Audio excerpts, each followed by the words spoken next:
Hi, today I'm going to demonstrate my project that I created in React, Redux, and used Rails API. React and Redux are JavaScript-based libraries, and React is a component-based programming structure where instead of treating a web page as a whole, we treat it depending on different components. Like we divide into smaller components. For example, in this project I use like a multiple components here. For example, just to display these links here, I call these are also in the form of a component. Similarly, this piece of information is another component which is displaying this data, and these components might be presentational. Like this one, this one is like only it's like this part is only showing like only text data. So if you go to, for example, this one, this is also another component which is only showing like a text data, while the other ones, like for example these one, so these are known as presentational components or stateless components. They don't have their own state. They usually have just presentational elements to them that we simply display, while the others have their own state. For example, this one is a component but it has its own state. So what I do when I start typing, for example, first, so it's actually saving it in current state of the component. Similarly, San Jose, and it is okay. And then when I do, you can see I have incremented the one of the variable which was stored in the state by 1. Moreover, I can see this event, but in this one I make this app for also educational purposes. So what it's doing is it's not actually saving the data in a real database. It's just a React component which is showing current state of the event and current things added to it.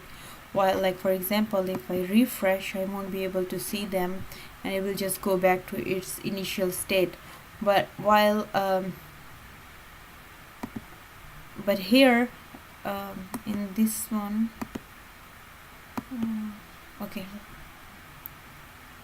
that was React, sorry, inside Redux, this one, when I, for example, let me show you.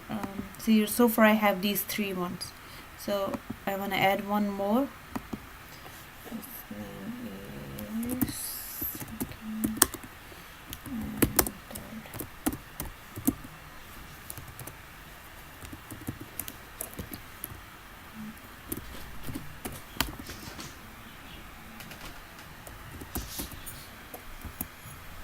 And it is, so I put just this information, and you can see it actually took me to the home page. I used the history hash of my application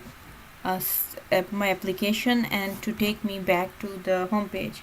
So what it does, if as you can see, it's actually being added. So even if, for example, if I reload this page and I see again, you can see this has been added. Moreover, there's another feature that I added this, which I don't add initially, but I actually added this point. Like for example, if I'm making it the likes, and let's see again if it has a Rails persistence, so you can see it's still there. So it means it's also updating it inside the databases.